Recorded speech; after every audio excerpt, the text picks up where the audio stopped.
Сейда Оппақова, Татарстан Республикасы Мұсылман хатын-қызлары бірлігінің дағуат бөлігі жетекшісі һәм Зарина Бабажан, мұсылман киімнері дизайнері. Қайырлы күн, ассаламу алейкум, исәнмісіз. Һәм инде бірінші сұрау Наила ханым сізге булыр. Менә берничә ел элек без даими ишетеп тора идек шундый хәлләр турында.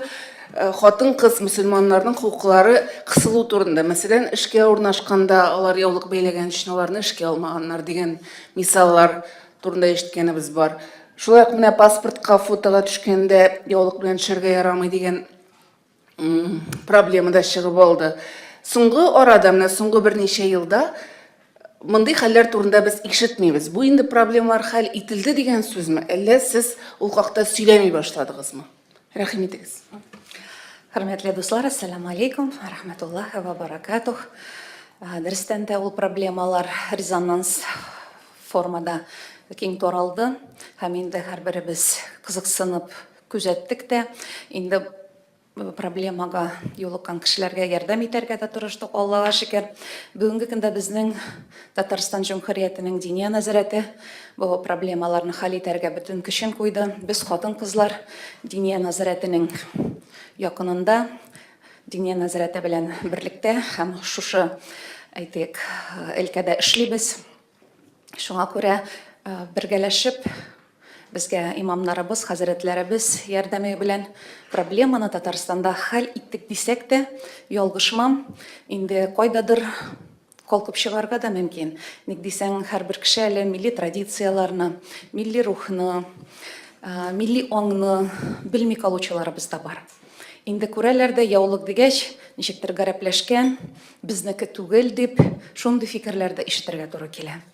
Әмма ләкин без хатын-кызлар буларак, мөселман хатын-кызлары буларак, бөтен көчне куябыз җәмгыятькә таратырга, аңлатырга. Ул яулык, ул безнең кием.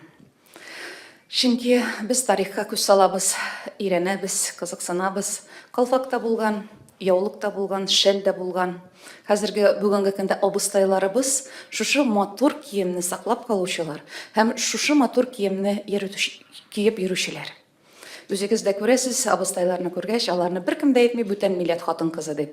Чып-чын татар хатын-кызлары мәҗлесләрдә дә, урамда да, һәрбер җирдә үзләренең камзуллары татарча бизәлгән. Шуңа күрә менә җәмгыятьтә, менә журналистлар, сезгә дә зур үтенечебез бар. Бу фикерне, бу кирәкле юнәлешне, бу милли аңны таратыгыз. Дөрестән дә үзебезнең Татарстаныбызда проблема хәл ителсә дә, чит өлкәләрдә проблемалар чыгарга мөмкин. Әле күптән түгел генә Пятигорск шәһәреннән яңадан звонок булды. Кыз бала 19 яшендә, менә мине уку йортыннан куалар ди. Инде китәргә мәҗбүр итәләр ди. Минем укыйсым килә ди. Яулыкны салсам, мин Аллаһтан куркам салырга ди. Укырга теләге бар. Ул кыз балага әлбәттә ярдәм кирәк иде. Без инде шушы уку йортының җитәкчесенә шалтыратып, аңлатып, бөтен Россиядә дә мөселман хатын-кызларының сайлау мөмкинлеге бар. Ул киемне ул үзе сайлый икән, ул аның хукукы. Шулай дип аңлаткач, ул кыздан инде әзрәк шул куркыту янулары белән әзрәк ераклаштылар һәм инде укырга рөхсәт бирделәр. Шуңа күрә без тырышабыз мөмкинлекләрне кулланырга, халыкка җиткерергә. Ничек кенә булмасын, һәрбер милләтнең үз милли киеме бар. Сез дә киегез диябез. Сез дә шушы киемне саклап калучылар, йөртүчеләр булыгыз диябез. Урыс киемеме ул инде, чуваш киемеме, рәхәтләнеп кисеннәр, куллансыннар. Чөнки нинди генә милли бизәк булса да, ул хатын-кызны матурландыра, сафландыра, бизи, нурландыра да дип әйтсәм ялгышмам. Шуңа күрә бу өлкәдә эшләр дәвам итә һәм инде Аллаһ Субхана ва Таалядан сырыйбыз, дуа кылып сырыйбыз, андый проблемалар булмасын дип. Шулай да менә ниндидер статистика алып барасызмы сез? Сезгә елна ничә кеше менә мөселман хатын-кызларның хукукларын кысу турында мөрәҗәгать итә? Беләсез, тагын әйтер идем, Аллаһның рәхмәте һичшиксез зур, күп булмый. Елына 5-6 мөрәҗәгать кенә була. Һәм инде ул статистиканы бик артык таратырга да тырышмыйбыз. Инде күп әйткән сайын әйтик, каршы чыгучылар да була. Проблема бар икән, аны матбугатка чыгармыйча гына үз ара шушы җитәкчеләр белән хәл итәргә тырышабыз. Менә бүгенге көндә мөселман хатын-кызлар берлегенең республикада һәм гомумән Россия күләмендә абруе бармы? Һәм сез аны нәрсәдә күрәсез? Беләсез, бүгенге көндә берләшү башланды. Хатын-кызлар тырышалар мәчет тирәсендәме, мәдәни үзәкләр тирәсендәме, бер-берсен танып, дуслашып, аралашырга. Ул безнең милли үзәкләрдә, әйтик, Конгресс татары тарафыннан күп билгеләнеп, алар да актив эшли башлады, Аллага шөкер. Кайда милли җанлы кеше җыела, анда дин дә була, тел дә була, кием дә була, гырыф-гадәт тә була. Шуңа күрә безнең инде Рәсәй төбәкләрендә бу юнәлеш өметле дип әйтәсем килә. Һәм безнең дә абруйлар, хатын-кызлар менә күбесе бизнес өлкәсендә күп кенә абруйга иреште. Аннары күп кенә җитәкче урыннарда да эшлиләр. Хәтта менә мин яулыклы булсам да, алдан ыяла идем. Хәзер ыялуым дөрес аңлагыз нәрсәдән? Ничек инде мин Госдумага кирип, анда түгәрәк стәлләрдә катнашалам, чөнки мин яулыклы бит инде. Шулай дип үзенә сорауны куя идем. Әлхәмдүлиллаһ, минем яулыкка бер кеше дә игътибар итми башлады. Совет Федерацияга да чакыралар, шушы Госдумада, общественный иҗтимагый палатада да алар белән аралашканда берсе дә яулыгымны күрми башлады. Менә бит инде шулай булгач, яулык бер кайчан да безнең җәмгыятьтә комачауламас дип өметләр уянып кала. Инде бу өлкәдә дә эшләргә кирәк, чөнки дөрестән дә яулык безнең ниндидер артка тарта торган, безне әйтик, эшебезне алга җибәрми торган ниндидер әйбер түгел. Яулыктан без күп кенә кирәкле эшләрне башкара алабыз. Әле без инде дуслык мөнәсәбәтләре кырдык бөтен Россиядагы христиан хатын-кызларының җәмгыяте белән. Алар да яулыкка, менә без дә үзебезнең фикерне әйтербез, мөнәсәбәтне күрсәтербез, чөнки христиан динендә дә яулык әйтик тыелмаган. Яулык кию ул инде горурлык хатын-кыз өчен. Без дә бу мәсьәләдә бергә эшләрбез дип, менә шундый ышанычлар белдертәләр. Шуңа күрә уйлыйм, киләчәктә инде тиз елларда Аллаһ бирсә, инде яулык хатыннарга андый зур игътибар булмас. Алар да җәмгыятьтә ничек һәрбер кеше җәмгыятьтә яши бит инде. Ничектер алга калмыйча гына тигез условиялар, на равных правах дип әйтәм инде. Менә шулай мөселман хатын-кызлары булыр дип тә өметләнеп калабыз. Һәм инде Наилә ханым, менә тагын бер сорау сезгә. Безнең матбугат конференциясе халыкара хатын-кызлар көне уңайыннан уза дип әйтеп булмый, ләкин шуңа бәйле рәвештә уза. Бу дөньяви бәйрәм, без аны дөньяви бәйрәм дип кабул итәбез. Шул ук вакытта төрле бәхәсләр чыга. Мөселман хатын-кызлары бу бәйрәмне кабул итмәскә тиеш, аны бәйрәм итмәскә тиеш дигән сезнең шәхсән мөнәсәбәтегезне беләсем килә. Һәм мөселман хатын-кызлары җәмгыятендә сез моңа менә ничек дип мөнәсәбәт белдерәсез? Бу сорауга җавап бер төрле генә яңгырамый. Безнең мөселманнар арасында күп төрле фикерләр чыга. Күбесе инде әйтәләр, инде ислам динендәге шәхесләргә, кешеләргә ул бәйрәм туры килми, билгеләргә ярамый, гынах та дип саныйлар. Инде мөселман хатын-кызын ире көн сайын бүләкләргә тиеш, көн сайын аны хөрмәтләргә тиеш. Тик мин әле бер мөселман ирендә күргәнем юк, көн сайын әнисенә, хатынына, анда кызына чәчәкләр бәйләме алып килсен яки бүләкләр һәр көн бүләк итсен дип, андый әле вакыйга күзәтелгән юк. Телдә генә ул, мин инде бу мәсьәләдә безнең Мәскәүдә бар Шамил Аляутдинов дигән бер күркәм генә китаплар авторы, әйтик, галим дип тә әйтәбез, ул мөселман дөньясы өчен танылган шәхес. Аның да китапларын укып, шушындый нәтиҗәгә киләбез. Менә карагыз әле.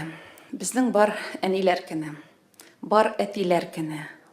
Әйтик, хәзер октябрь аенда. Бар балалар көне, 1 июнь. Гаилә көне, хатын-кызлар, иратлар көне. Бу бит дин белән бәйле шатлыклы вакыйга түгел, бу бит халык арасында халык бәйрәме. Һәм инде халык бәйрәме булгач, менә пәйгамбәребезнең сүзләре безнең исебезгә төшә. Пәйгамбәребез әйткән, халыкка шатлыклы вакыйгалар булганда, аларны шатлыктан тыймагыз дигән. Алар бер-берләрен тәбрикләсен, бүләкләр тапшырсын дигән. Шатлыкта без Мөселманнар инде әйтек бер кеше куанса, без аның куанышы белән үзебезнең йөрәгебезне дә бизәргә тиешбез. Ул һәрбер милләтне берләштерә, һәрбер милләтне шул бәйрәм татулаштыра. Инде дини безнең кануннарда бер җирдә дә әйтелмәгән милләт арасында дуслык булмасын.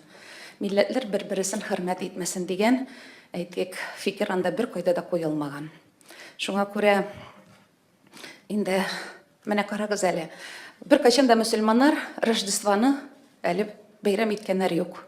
Христианнар Кырбанны яки Рамазан гаетен бәйрәм иткәннәр юк. Ничектер адәм баласы бу дөньяга килү белән ул белә инде үзенең бәйрәмен.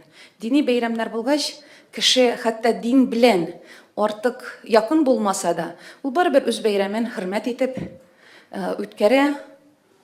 Бәйрәмендә ниндидер үзенең өлешен кертә, кардәшләре белән була. Бар безнең дәүләт бәйрәмнәре. Конституция көнеме, дәүләт көнеме, без аларга куанабыз. Без ул бәйрәмнәрдә бер-беребезне хөрмәтлибез һәм инде менә пәйгамбәребезнең сүзләрен искә төшереп, бүләк бирешсәк, тәбрикләсәк, аның гынахлы җирен табырга бернинди мөмкинлек тә юк. Инде дөрестән дә Коръәндә аят бар. Сез ул халыкларга карап, алар янында булсагыз, һәм инде аларча үзегезне тотсагыз, сез дә шушы дәрәҗәгә, шушы әйтик кимчелеккә төшәсез дип, ул халыклар бәйрәм иткән халыклар турында түгел. Ул халыклар менә гынахка баткан халыклар турында әйтелә. Әйтик, сез утырасыз арака эчүчеләр мәҗлесендә, исерекләр янында. Менә алар янында утырырга хакың юк. Чөнки син бер тамчы араканы эчмәсәң дә, син гынахны үзеңә аласың. Зиначылар янында утырасың икән, зина кылучылар. Син зина кылмасаң да, ул гынах сиңа ирешә. Шуңа күрә менә ул аятлар шушындый гынахка баткан халыклар турында әйтелгән, бәйрәмдә без һәр вакытта да күңел күтәренкелеге. Без бит анда куанабыз, шатланабыз. Мөселман бәндәләре шатлыктан кешеләрне биздерергә тиеш түгелләр. Шулай дип җавап бирәсем килә. Рәхмәт. Һәм инде киләсе сорау Заринәгә булыр. Зарина, вам вопрос.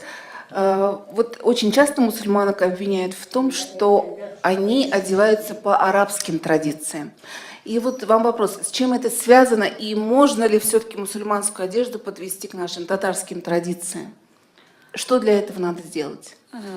Ну, альхамдулилля, сейчас этот вопрос решается, потому что на рынке появляются очень много дизайнеров, которые предлагают более адаптированные коллекции нарядов под наш современный мир, под наше общество. И благодаря таким дизайнерам очень много нарядов, которые можно носить и на работу, и выйти на прогулку с ребенком. Вообще для жизни очень комфортные наряды, но в то же время они обусловлены под каноном шариата, то есть закрытые, аккуратные.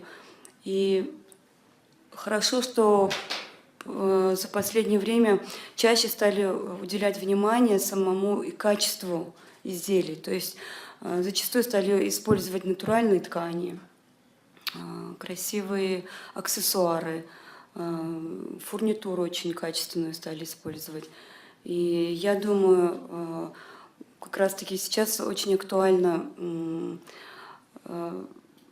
представлять аудитории более сильные наряды, которые немного приукрашены, стилизованы под наши национальные костюмы. И насколько велик спрос вот на такие костюмы, стилизованные под национальные? Спрос очень большой, потому что, к счастью, в нашей уме появляется очень много сестер, и зачастую это девушки, которые занимаются общественными делами, занимают определенные посты.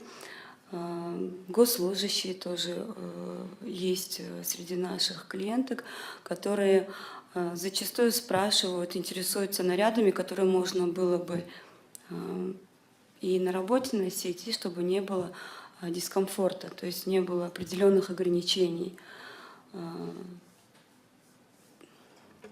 Считаете ли вы, что одежда, спрос на одежду с национальными элементами символизирует национальный дух тоже тех, кто вот их спрашивает, кто их носит?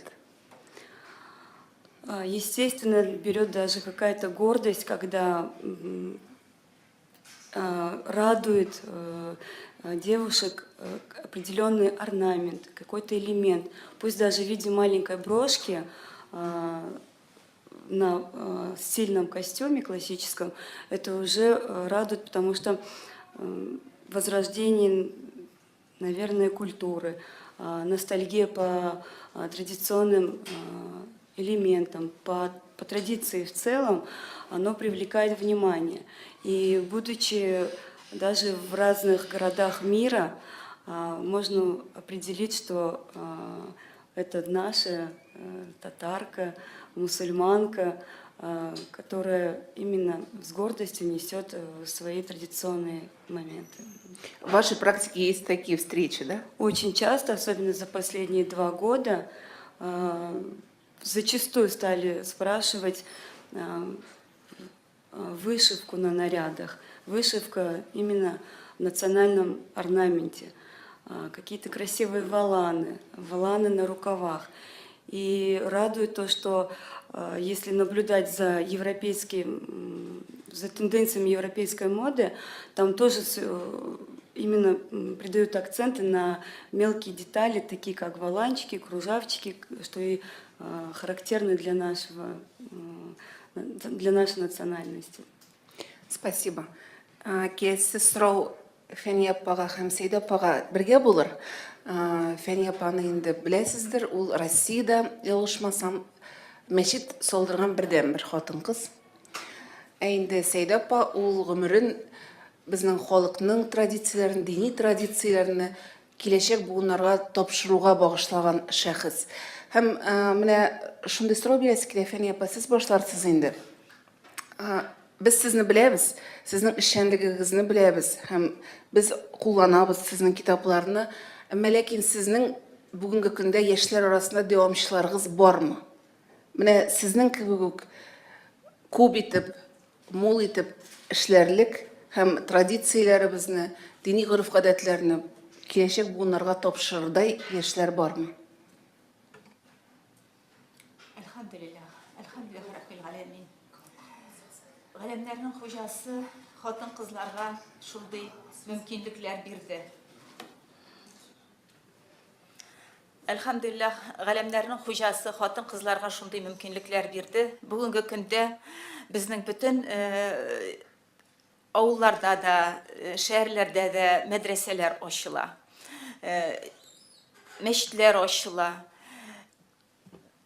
Bilim biru mümkünlüğü açıldı.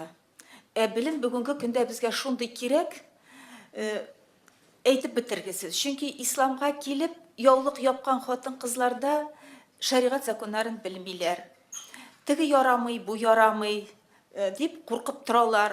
Balalarında korkutup, tigi yaramay, bu yaramay. Şuluk vakitte mine beyramlar turunda süsülep gitti Naila Hanım. Şuluk jırlar. Nişlep yaramasın. Bizning ulug' alimimiz Shig'abuddin Marjani aytgan, yaxshi musiqa halal ol degan. Payg'ambarimiz de shulay aytgan. Elhamdülillah bilimni alır üçün meşitlerge kelirge kerak. Çünkü bir yerde de şariat zakonların üretmiler. Meşitlerge kelirge kerak, jiberirge kerak balalarını, ülkenlerini, irlerini, hatın kızlarını bilirge kerak. Bugünkü günde bizning indi mine edep ahlak meselesi, şu bizning urf-odatlar meselesi ko'tarilib kela. Allohga shukr, şuna ihtibar ete başladık. Biz indi buna köpten ihtibar etemiz. En mühimi hazır jurnalistler ihtibar ete başladılar. Ko'tarib çıktılar. Allah rahmeti bulsun sizge bu ulug' işinizde. Davamçılarıma kelgende bilesiz, benim distelegen özüm bilen işlevşi hatın kızlar. 1000 yıllık medrese şakirtleri, ustazları, Gadil Meşiti okutuşları, остазлары. Минем теләктәшләрем һәм алар дәвамчылар. Без мәчетне салып чыктык бергәләп. Аны бер кеше дә алай эшли алмый. Без иң элек 10 еллык программа кабул иттек. 10 еллык программаны кабул иттек тә эшли башладык. Башта мәдрәсә зданиесе дип салдык. Авылда мәчет юк. Гадел мәчете остазбикәләре белән шунда белем күтәрә башладык. Җәйге лагерьларны оештырып, хатын-кызлар, әниләр, бәбиләр лагерьлары оештырдык шунда, җәйләүләр, әниләр, бәбиләр. Һәм өлкән хатын-кызлар өчен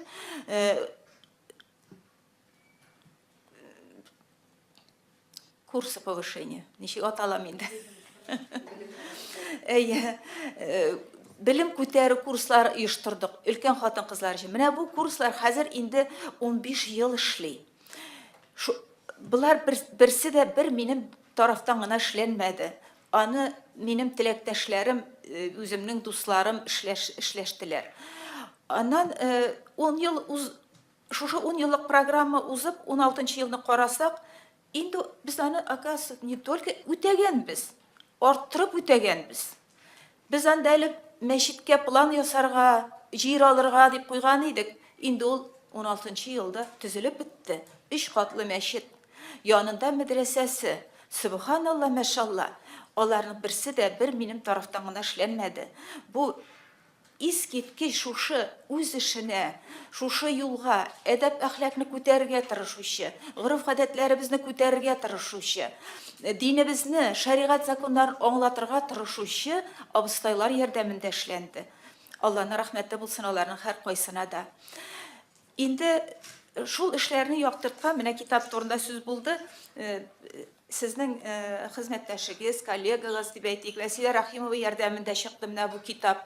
Монда шәригать законнары инде безнең гореф-гадәтләр буенча ничек үтәлергә тиешлеге. Бу башлаучылар өчен түгел, кызганычка каршы башлаучылар өчен безнең китаплар күп. Бу инде әзрәк югарырак уровендагы мөслимәләр, мөселманнар өчен чыгарылды бу китап һәм бик тиз таралып бетте. Шәригать законы ул бирелгән безнең бәхет өчен. Менә без шуны дәресләрдә аңлатырга тырышабыз. Шәригать законын бит без белмибез. Тәкълиди иман гына таралган халык арасында. Бисмилла әйт, Аллаһу әкбәр дип әйт, син мөселман, менә бәйрәмнәр бар, менә шул бу сагада гына. Аны тирәнрәк өйрәнсәң, кеше бәхетле була. Бәхетле була ни өчен? Чөнки шәригать законы эчендә Аллаһ Тәгалә бөтен иркенлекне биргән кешегә. Нәрсә телисең, шуны эшлә. Я син хак юлдан бар, Аллаһ Субхана Тәгалә өйрәткән, пәйгамбәребезгә өйрәткән юлдан бар. Яки син начар юлдан кирип кит. Шиген Аллаһ Субхана Тәгалә күрсәткән. Һәм шул ук вакытта сине өйрәтер өчен пәйгамбәрләр җибәргән, сиңа бары тик шуны үтәргә генә калган. Мин табиба, гомер буе табиба булып эшләдем. Һәм бик аптырый идем яшьрәк вакытларда. Бер үк диагноз, бер үк билгеләре авыруның, бер үк дарулар, монсы ул терелә, монсы хроникка әйләнә, монсы үлеп китә. Ни өчен? Чөнки без тәүбә кылырга өйрәтмибез. Тәүбә кылырга өйрәтмибез. Бөек Галим Хәсән Басри янында утырганда, аңар янына килгәннәр, шәкертләр утырганда берәү килгән дә әйткән. Минем тормыш бер дә тәртипле түгел. Семьямда туслык, татулык юк. Хәсән Басри әйткән. Тәүбә кыл дигән. Икенчесе килгән. Авырым да авырым. Һич чыга алмыйм шушы җирдән. Хәсән Басри әйткән. Тәүбә кыл. Өченчесе килгән. Финанс хәлләрем шундый начар, сәүдәм бармый, ни эшләргә дә белмим. Тәүбә кыл дигән. Әгәр игътибар итсәгез, ширкәүләргә кергән вакытта атыпнарын атлап кергәндә үк христианнар тәүбә кыла башлыйлар. безнең татарларыбыз аны нишләптер тек кенә күрәләр. Әллә тәкәберлек комачау итә, әллә наданлык комачау итә. Менә шуның өстендә эшләргә тырышабыз. Билем таратырга. Истидлали билем таралсын. Ягъни дәлилле китаплардан алынган, галимнәребезне өйрәнгән шундый билем таралсын. Менә безнең тагы бер салпы ягыбыз бар. Бездә балалар бакчасында тәрбияче хатын-кызларыбызны хөрмәт итмәү, мәктәптә укытучыларыбызны хөрмәт итмәү, аннан үскә күтәрелә җитәкчеләребезне хөрмәт итмәү. Һәрберсе турында бала янында үзебезнең сөйлибез берәр фикеребезне, тискәре фикеребезне. Бу иң начары. Шуның белән тәрбия кылабыз да, аннары аптырыйбыз. Чөнки балаларыбыз нишләп безгә буйсынмый? Ник укытучыны тыңламый, ник булай итә? Өйдән башларга кирәк, үзебездән башларга кирәк. Үзебездән ничек без сөйләшәбез? Ничек без күршемә карата нинди әдәптә мин? Кайнанама карата нинди әдәптә мин? Еш тәүбә кыламмы, Аллаһ кушканны үтимме? Ничә тапкыр көненә тәүбә кылам? Көннең кайсы вакытында тәүбә кылам? Биргәненә шөкранә кыламмы? Рәхмәт, Фәния апа. Рәхмәт. Һәм инде шушы ук сорау Сәйдә апа сезгә, сезнең дәвамчыларыгыз турында да ишетәсе килә. Сезнең бик актив радиода вәгазьләр алып баруыгызны мин үзем тыңлап барам. Бисмиллахир-рахманир-рахим. Алхамдулиллахи раббил галамин. والعاقبة المتقين والصلاة والسلام على خير خلقه محمد وآله وأصحابه أجمعين.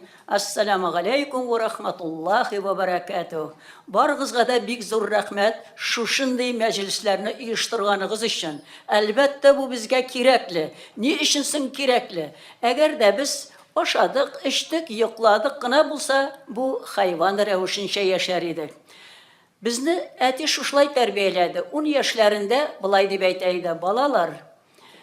Мулла абыстайның вазифасы бәлеш ашау гына түгел, туган илгә, туган туфракка, ана теленә, горыф-гадәткә, фәнгә, дингә хезмәт итү диде.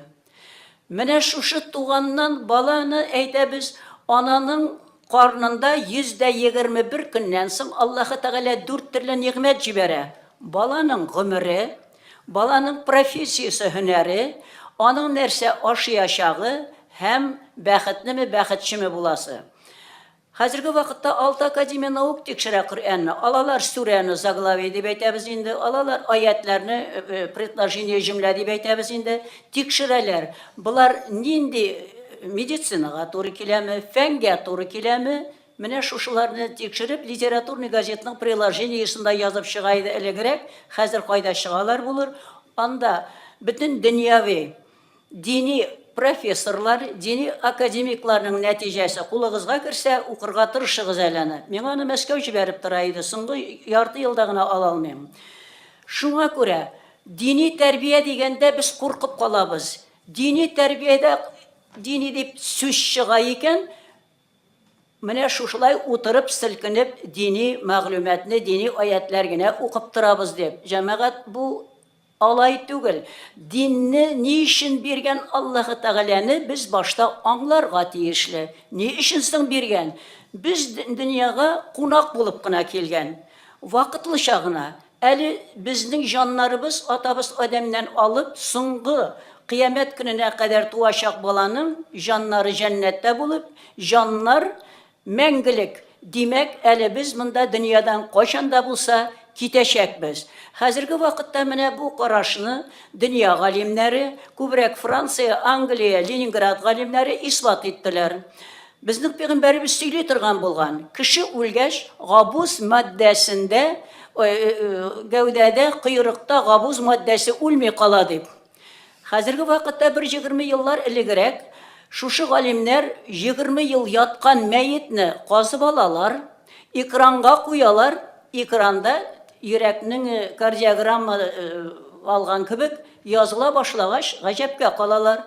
20 градустан температураны 2700 температурага күтәрәләр. Шунда да языла.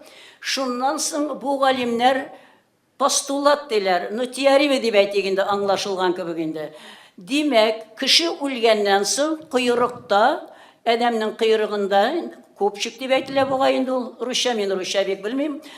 Шушы үлми калган молекула кыямәт көнендә үзенә гәүдә җыярлык энергия эмит итә дип рус телендә шулай язылып чыга. Инде галимнәр исбат иткән. Инде хәзерге вакытта мәчетләребездә аңлаталар.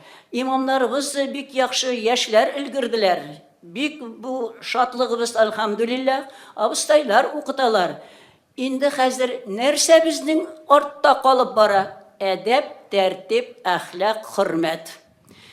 Менә шушыларга әтибез өйрәткән буенча да 7 төрле әйбердән мин үзем нәрсәгә ярдәм итә алам дип пенсияга чыкканчы ук мин үземне шушыңарга хәзерләдем.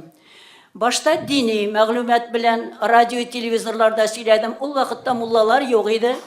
Гадилә дигән бер бик яхшы журналистыбыз бар иде. Алланың рәхмәте булсын. Җаны тәне белән Кол Шәриф мәчетен салдырган кебек һәр вакыт, һәр атнада марафон үткәрде. Менә шушы әдәп, әхлак, тәртип турында без хәзер уйланыйк әле. Кайда сөйләнәбез, кайда өйрәтәбез? Мәктәпләрдә укытучыларның тын алырга да вакытлары юк. Имтиханга хәзерләнәләр. Гаиләләребез әле безнең өлгермәгән алай тәрбия бирегән. Заллар, концертларга баргач, театрларга баргач карыйбыз. Йөриләрме әле анда муллалар, абыстайлар? Йөриләрме анда әле тагын башкалар? Ул тирәдә бер мин йөрим. Миңа ни өчен ул кирәк? Кеше ничек сөйләшә? Нинди җирдә гаебебез бар? Кайсы җирдә безнең кимчилегебез бар? Хәлемнән килсә, мин бу Татарстанны иң беренче күкләргә күтәреп куяр идем дигән кебек. Бүтән җаным, тәнем белән тырышам мин. Игътибар итәм. Сәхнәдә автор нәрсә бирә? Хәзерге вакытта ничек тәрбияли безне? Артистлар ничек итеп аны бирә безгә рольгә кереп? Арттырамы, киметәме? Инде хәзер киенергә чыккачыннан вешалкада кием киенә торган җиргә баргачыннан игътибар итегез әле, яшьләр. Чиратта торабыз. Минем алда бер ир кеше тора. 55 яшьләрдәдер инде. Минем яндагы ханым чиратта, мин аның янында.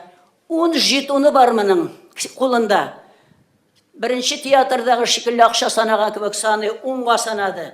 Тагы китереп бирделәр 5-не, 15 булды. Аның артында 80ннән узган 82, мин хәзер 83 белә барам, әлхәмдүлиллаһи шөкер. Мин торам. Ә ул белмимени өмрендә, гаиләдә ишетмәдем икән ул улларга булган хөрмәтне. Юк. Шулай итеп, менә без бөтен җиргә дә ярыймы? Ярый. Көн үтәме? Үтә. Игътибарсызлык белән яши башладык. Инде хәзер татар милләтенә карыйк әле. Ул бит безнең бик мөлаем булган, галим булган, эшчән булган, тырыш булган. Шуңа күрә 1000 еллык тарихы да булган аның. Хәтта бигән вакытта да 3 бармак кадәр генә аның аягы җирдән күтәрелгән. Хәзерге вакытта ансамбльләргә күз төшерик әле җәмәгать. Тезләре борынга җитә, әйләнсәләр киндеге күренә. Татар милләте шулай яшәгәнме соң? Нигә без төшеп калабыз? Нигә без башкаларга үрнәк була белмибез? Хәзер шулык вешалка дип әйтгәндә, кием киенгән җирдә хәзер чиратта бер хатын тора, килеп керә ишектән кычкыра: "Фатима, киләлә мин монда" ди. Шушы булдымы тәрбия? Ана булган кыз, кыз булган кеше, хатын булган кеше, ул мөлаем, нурлы, мөхәббәтле булырга, тыйнак булырга тиешле. Мәҗлесләрдә, аш мәҗлесләрендә шактый җыриминне, әлхәмдүлиллаһ, бер ел ярым, бер елда отчет бирәм, 35 ел буенча йөрим, 35 ел отчет бирәм мин мөфтияткә. Ашка барам, ашлардай дип әйтәм инде, 3-4 вагаз, сәгать вагаз сөйлим инде үземчә булдырылган кадәр. Шул вакытта әйтәм инде, ханымнар, әйдәгез әле тормышны, никахыбызны озын булганын теләп, әз генә булса да телебезне тыебрак, тешләбрәк яшәргә гадәтләник әле. Ашу менә икән 2 минутка, аннан соң төшә икән. Шушы 2 минут эчендә ирең ачуланганда сабыр итеп торырга була бит, була. Хатын ачуланганда иргә дә әйтергә була. И җаным, яратамла шушы характерыңны ачуланганда бигрәк мөхәббәтле булып китәсең дигәндә хатынның ачуы басыла.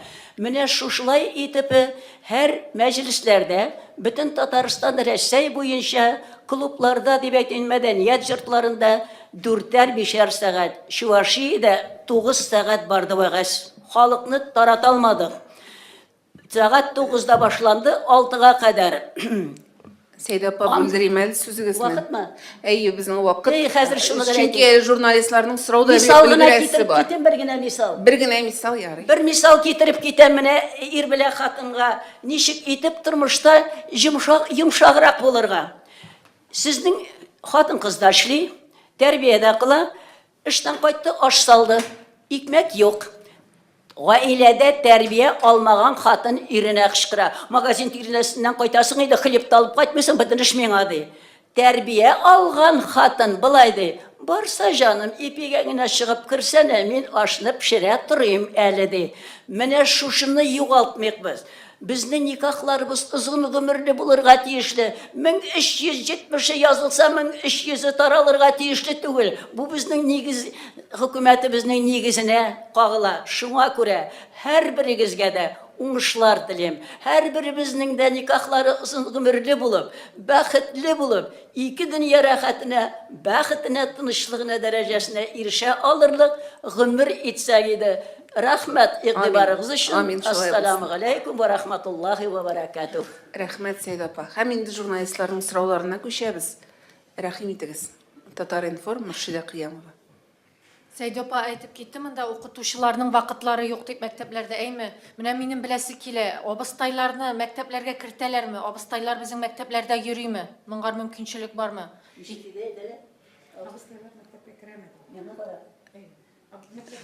Мәктәпләргә сезне кертәләрме? Сез мәктәпләрдә дә эшчәнлек алып бара аласызмы? Бармы? Шакырган җиргә, барлык җиргә дә Америкасына барып җиткәнне шакырсагыз, сезгә генә барырмын. Шакырыгыз, рәхим итеп. Рәхәтләнеп 3-4 сәгать сөйләп кайтармын иншалла. Мөршидә, мәктәпләр Абыстайлар эшли битенде күрәбез. Менә сезнең кул астында да эшләүчеләр бар. Менә ул комплекслы итеп оештырылганмы дип әйтәм. Ул битенде теләсә кем шакыра алмый. Сезне бөтен кеше белмәскә дә мөмкин. Мөршидә, ул мәсьәлә безнең республика күләм хәл ителгән иде алдынгы елларга. Хәзер инде менә дини әйтик сораулар артка калсын дип инде мәктәпләр дәүләттә дин белән әйтик безнең законнар аерылган дип менә шул күзлектән әзрәк инде читләштерү бар. Бер тәкъдим бар әйтим әле. Җәмәгать, әйдә булай эшлик әле. Карыйк телевизорыбызда бармы безнең анда әдәп, тәртип, әхлак, хөрмәт, ата-аналарга гомергә? Юк бит, анда нәрсә күрсәтәләр? Сугыш, секс күрсәтәләр. Безгә ул кирәкми. Шуңа күрә әдәп, тәртип, әхлак безнең телевизорларда булырга тиеш, сәхнәләрдә булырга тиеш, концертларда булырга тиешле. Концертка чыккан чагында хайван булып мөгезләр куеп чыгалар артистлар. Бу бит тәрбия түгел, адәмдән көлү була. Әйдәгез менә шушы тәкъдим белән чыгыйк безгә. Әмәләти телевизорларыбызны. Тәкъдим аннары булырга тиеш безнең хәзер әйтик мәдрәсәләрдә Рәсәй Ислам институтында да укып чыга кадрлар бит инде. Менә шулар белән эшләргә һәм инде аларны мәктәпләргә дә кертергә дигән проект белән эшлибез. Балалар бакчасына да барсыннар, анда бит инде дини кануннарны үтәргә түгел. Менә Сәйдә абыстай әйткән кебек, тәртип, тәрбия, ата-ана хөрмәте, чөнки бәлки абыстай килгәч, абыстайның сүзен ишетерләр балалар. Беләм, тәрбиячеләр дә, укытучылар да ул хакта әйтәләр. Әмма ләкин әйтүнең артыгы булмый. Инде кайсы бер вакытта әнисен ишетми бала, чит кешене тыңлый. Менә шундый да очраклар әйтик бездә бик күп. Инде абыстайларны да бу өлкәдә менә эшләтергә дип өметләребез бар. Пенсияга чыккач, мен 13-12 гимназияларда Dinler tarixi 124 сәгатьлек үзем язган. Шулай ук гарәп теле беренчедән алып 11-гә кадәр укыттым. 487 бала, 53 класс булды. Бу татар гимназияларында. Шул вакыттагы бетергәннәребез бөтенесе институт бетерделәр. Икешәр институт бетерделәр. Кандидат Мәскәүләрдә диссертация япладылар. Рәхмәт, Сәйд апа, мин бу сорауны юкка гына бирмәдем. Мин шәхсән сездән сабак алган кеше, сез икенче гимназиядә укытканда мин сезнең дәресләрегезгә йөрдем һәм бик зур рәхмәт әйтәм сезгә моның өчен. Һәм тагын журналистларның сорауларына күчик. Кемнәрнең сораулары бар? Рәхим итегез. Булгар радиосы. Шупангали Әхмәтова, менә бу җыр буенча сөйләдегез инде, минем сорауым шундый, менә бу мәчетләрдә укыталар бит инде абыстайлар. Алар ниндидә дә булса бер билгеле курс үтәләрме, или бу сезнең вакалат түгелме? Чөнки бер мәчеттә укыткан абыстай җырларга берничек тә ярамый, бу дип тәнкыйтьли бик катаймы, икенче мәчеттә укыткан абыстай, дөньялык белән бергә яшәргә кирәк, димме? Менә монда ниндидер бер билгеле бер калыпка кертү турында сүз бара. Һәм икенче мәсьәлә, дингә күчтек бит инде яшьләр, минем буыннар бик күп яулыктан йөриләр, диниләр, һәм алар кызларын биюгә бирмиләр. Бу ислам өчен харам дип. Сез моңа килешәсезме? Наилә ханымга сорау, әйме? Рәхим итегез. Беренче сорау әйтик җыр турында. Бездә бит абыстайлар төрле әйтик уку йортларында һәм төрле остазлардан гыйлем алалар. Әле менә алар Рәсәй Ислам университетыннан гына чыккан булса да, яки Мөхәммәдиядәнме 1000 еллык әйтик ислам динен кабул итүгә мәдрәсәдән булса да, анда бер төрле юнәлештә өйрәтәләр һәм менә Фәния абыстай инде шушы эшчәнлекне алып баручы, алар аңлаталар. Бездә бит мәчетләргә килә абыстайлар үз теләкләре белән. Инде ниндидер үзләренең сертификатлары, дипломнары яки ниндидер кәгазьләре белән түгел, менә мин телим укытырга дип. Шуңа күрә бу мәсьәләгә дә без игътибарлы булырбыз дип уйлыйм. Диния нәзарәте тарафыннан иншалла бу мәсьәләне күзәтербез һәм инде мәчетләрдә бер төрле юнәлештә укытуны, эшчәнлекне алып барырга тырышырбыз иншалла. Моның өчен Инде безгә биюгә килгәндә- гимназияларыбызны торгызырга кирәк. Килгән кешеләргә аерым бер мәктәп итеп, бер мәктәпне билгеләргә кирәк. Булган гимназияларны яңадан аякка бастырырга кирәк. Үзебезнең татар институтларыбызны яңадан кайтарырга кирәк, җәмәгать. Чөнки ни өчен дигән чагында безнең академия наук библиотекаларында, университет библиотекаларында идәннән түбәгә хәтле китаплар ишереп ята. Аларны кем укыр? Башка милләт килеп укымый, без үзебез укырга тиешле, халыкка җиткерергә тиешле. Рәхмәт, Сәйд апа. Үрнәк итәргә. Икенче сорау Һәм бию икенче турында сорау иде. безнең инде бию мәсьәләсе. Менә хатын кызга җырларга да биергә дә ярый, әмма ләкин үсеп җиткәч ул кыз бала кеше ир-атлар алдында үзенең осталыгын күрсәтмәскә тиеш.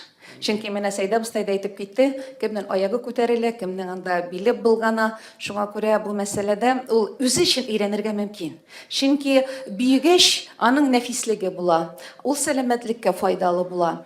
Инде ул бит киләчәктә кияүгә чыгачак. Ире өчен мин уйлыйм бик күркәм зат булыр дип. Өйрәнсеннәр үзләре өчен һәм инде сәламәтлеккә дә файдасы булсын. Кеше ирләренә чыгып, әйтик, сәхнәләрдә ул инде тыела. Рәхмәт. Тагын сораулар бармы? Өстәп кенә әйтәсе килә, сез бик дөрес сорау бирдегез аны, чөнки балалар үсәләр комплексованы булып, ул бер дә файдалы нәрсә түгел. Шуңа күрә ата-аналарның тагы шул ук мәсьәлә абыстайларныкыдан иде белем җитми. Белем җитмәү сәбәпле киң карашлы белем җитми. Күбрәк менә бу фикх мәсьәләләрен белмиләр. Белмәгә Шигабетти мәрҗәниләрне укымыйлар. Әле мин менә хәзер генә өйрәнеп чыктым Габдулла Буби китабын. Субханалла, мәшалла, нинди якты карашлы ниләрне язган 100 ел элек, 100 елдан элегрәк. Хатын кызларны ирек бирү турында, хатын кызларны каплап нидән чыгару өчен бик күп кирәкле фикерләрен язган. Ул бүгенге көндә дәген безнең мөселманнар өчен актуальны. Рәхмәт. Тагын эштәп әйтәсем килә, җәмәгать, бер нәрсәне. Дин буенча әйтелә, бала тәрбияләнә 3 яшенә кадәр ата-ана тәрбиясендә, гаиләдә. 3 яшеннән 7 яшенә кадәр ул ата-ананың алган өйрәткәнен ныгыта. 7 яшендә бала инде ата-анага хөрмәт итеп эшли башлый, булдыра алган кадәр. Хәзер шул бер генә мисал китерәм, әти миңа шулай диде. Кызым, сиңа 7 яшь инде, колхозда эшләрлегең бар диде. Хәзерге вакытта әйтә алабызмы, балалар? Сезгә 7 яшендә производствода эшли дип, 17 яшьлегендә кашык белән ашарга тырышабыз. Шуның өчен хәзер без балаларыбыз ничә? 10-12 түгел, бер бала, я 2 бала. Алар эгоист кебек үсәләр бер балага. Аларның мәҗлескә баргачыннан аяк басарга урын юк уенчыкларына. Уенчык булырга кирәк 1 яки 2. Инде хәзер никах мәҗлесе җиткәч, никах мәҗлесенә кадәр менә шушы 3 яшендә ата-ана тәрбияләргә тиешле баланы 70-100 яшенә кадәр яши аларлык мәгълүматны ата-анадан бала алды. Рәхмәт, Сәйд апа. Тагын бер сорау гына Уяналар, бирсеннәр. хәзер балам. Бер генә секунд әйтеп бетерим моны. Ана хәзер уяна. Кызым, кайнана белә торырга тырышма. Иң беренче ялгышыбыз. Кайнана үзе ярдәмче бит әле. Ирләр дә уяна. Улым, bir хатынны аны беренче көннән алырга тырыш. Аннан беренче көннән алмасак ала алмыйсың дип. Тәрбиясез үскән балаларыбыз, ягъни эшсез үскән балаларыбыз никахка кергәч, беренче конфликтта белмиләр нишләргә кирәк икәнен. Басмада 2 тәкә, кем кемне җиңә. Менә шуннан соң бер атнадан соң шушы аерылышуларны загысларда анализ ясаган чагында бер атнадан я 1 елдан соң аерылулар бара. Ни өчен ария? Ир белмәде нишләргә кирәк икәнен, ул өйрәтелмәде. Гаилә башлыгы булып өйрәтелмәде. Ул бит гаилә башлыгы булырга тиешле. Аның берничә профессиясе булырга тиешле. Ул хатынны, балаларны тәрбияләргә тиешле. Хатын-кыз үз өчен, балалар өчен. Хатын-кызда ничек ана булырга, ничек хатын булырга тәрбияләнмәде. Шуннан соң Сәйд апа, тагын бер сорау бирсеннәр журналистлар, мөмкиндер. Чемоданы белән. Чөнки журналистлар, безнең вакыт бетә, журналистларның сорау бирергә вакыты калмый. Шуңа күрә бер сорау гына, беренче 2 сорауга кыскача гына мөмкин. Ассаламу алейкум. Мөслимә хатын-кызлар берлеге татар милләте алдында авырлыклар килгән чакта нишләптер дәшми кала дип әйтем. Була име менә мәсәлән соңгы тел мәсьәләсе күтәрелгәндә нишләптер дәшми калдыгыз? Моның сәбәпләре нәрсәдә икән? Сез кайдан? Азатлык. Азатлык радиосы. Кемгә Наилә ханымга сорау? Беләсезме, һәр вакытта да матбугатка чыгып хәл итәбез мәсьәләне дигән фикер туры булмый, дөрес булмый. Тел мәсьәләсендә безнең мәчетләрдә дә, мәдрәсәләрдә дә һәрбер өлкәдә эш алынып барыла. Менә Диния назараты тарафыннан хәтта татар теле курслары да бушлай, мәчетләр алдында ачылды бит инде. Шулай ук анда бит мөслимәләр эшли, мөслимәләр укыта. Беләсезме, без теге кычкырып түгел, эш белән күрсәтергә тырышабыз. Рәхмәт. Һәм инде ватаным Татарстанның сорауы, аннары сезгә ярыймы? Кнопкага басыгыз, ярыймы, Фәния ханым? Япага бирәм. Менә без бит инде 8 март алдыннан җыелдык, Фәния апа. Булай бездә хәзер хатын-кыз бәхете теләү бар. Менә Мөслимә хатын-кыз бәхетен ничегрәк күрә? Фәния апага сорауымы? Бу бик кызык сорау. Рәхмәт. Менә беләсезме, һәр кеше бәхетне үзенең җитешү уровенендә күрә, баскычында күрә. Кемгәдер ул матур коттедж салып керү, кемгәдер ул менә бүген кияүгә чыгып балалар үстерү, кемгәдер ул анда карьерам булсын. Аллаһы Субхана ва Тәгалә өйрәтә, бөтен бәхет кешенең Аллаһ кушканны менә шушы шәригать законнары эчендә үтәү. Менә бүгенге көндә әгәр сез мине сорасагыз, мин бик бәхетле. Һәм шушы бәхеткә ирешә алганыма мин шаккатам. Шушыны үземнең шәкертләремә җиткергә тырышам. Һәм минем шәкертләрем куанып минем арттан баралар. Бүгенге көндә шундый күп шәкертләрем канәгать була белү. Булганы белән канәгать була белеп, тик капланып яту түгел, капланып яткан өчен Аллаһ Субхана Тәгалә бөтен мөселман илләрен таркатты инде хәзер. Эшләү, уку, белем алу һәм белемеңне башкаларга тарату, җәмгыятькә файдалы кеше булу. Шушы юнәлештә балаларны тәрбия кылу белү, аны балаңны, иреңне син үзеңне иңелек тәрбиялә. Менә теге шу Хәсән Басрины китердем бит мин сезгә мисалны. Иңелек үзеңнән башла, һәм синең яныңа нур тарала. Нур тарала, син гаиләңне нурландырасың. Син аннары шәкертләреңне җәмгыятькә файда китерәсең. Син бәхетле. Рәхмәт, Фәния апа, рәхмәт. Һәм инде Азатлык радиосыннан соңгы Тагын бер сорау. сорау, проблемалар темасын дәвам итик. Татар халкы алдында торган тагын кайсы проблемаларны җитди рәвештә күтәрергә кирәк дип саныйсыз? Мөмкин булса, Наилә ханым.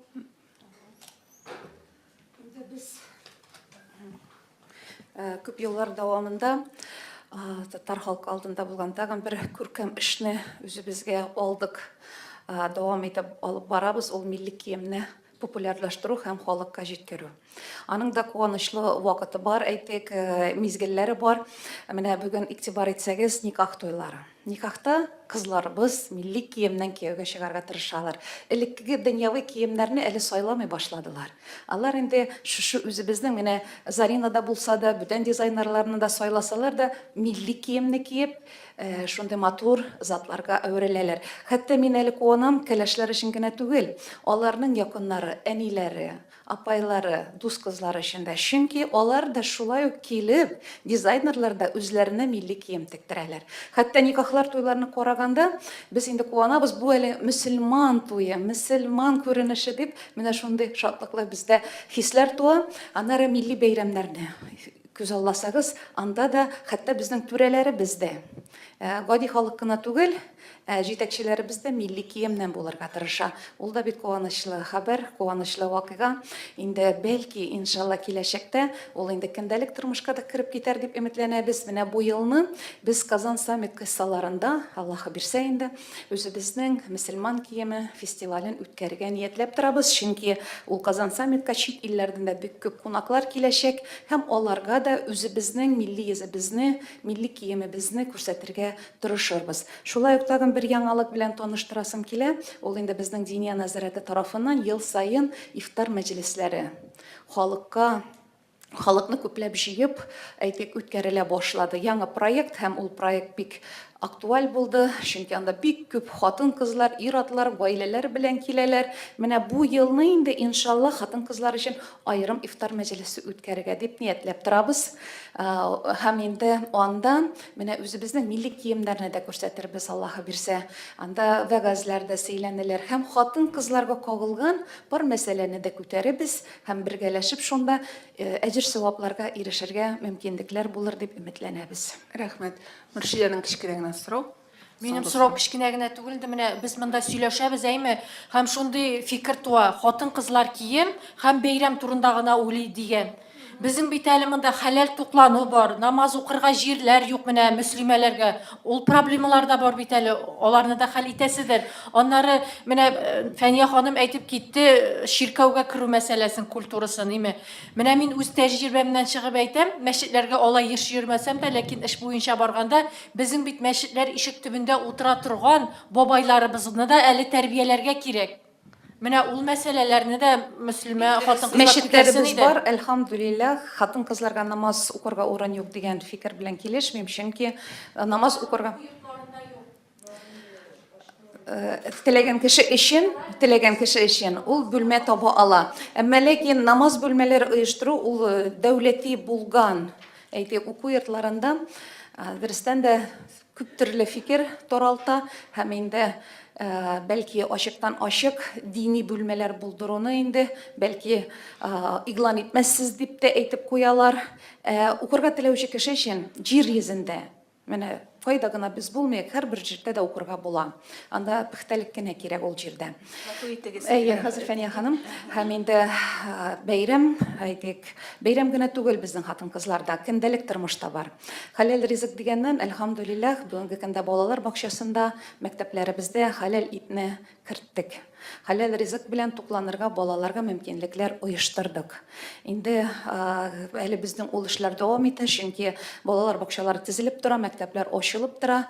Ул йортларда да андый мөмкинлекләр оештырырга була, хәтта уку йортларында да аның турында без кычкырып йөрмибез. Чөнки кычкыра башласаң, бүтән милләтләр бар.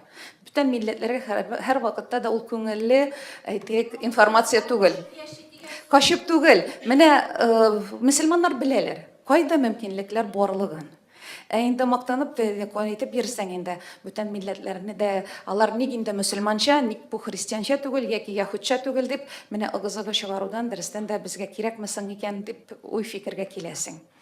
Аннан кызлар шуңа әйтәсем килә, Әбу Ханифа мәзһәбе шуның белән уникальный, шуның белән ул аерылып тора бүтән мәзһәбләрдән. Без бөтен җирдә дә, нинди генә илдә, нинди генә җирдә, нинди генә условияларда эшләсәк тә, без үзебезнең динебезне тота алабыз. Но аны тотар өчен башта үзеңне ныклап торып шуны әзерләргә, аңларга кирәк, белергә кирәк. Минем менә күп шәкертләрем бар. Барып керәләр, научный лабораторияларда эшли торган шәкертләрем бар. Анда дип бер нинди урын юк, бөтенесе нигә берсе динле түгел. Мин чормага менеп ди намаз укый башлады. Шуннан соң минем шуны белделәр дә ди, миңа начальник әйтте ди, менә минем бүлмә кердә укы дип әйтте ди. Ягъни безнең тагы шул ук кала, тәрбия җитми, белем җитми. Менә ул бала бүген көндә 3 ел эшли ул научный лабораториядә. Аның тирәсендә бер дә мөселман юк. Ул яулыгында салмаган, ул шунда укый һәм безгә килеп әле укытырга да булыша. Субханалла, мәшалла.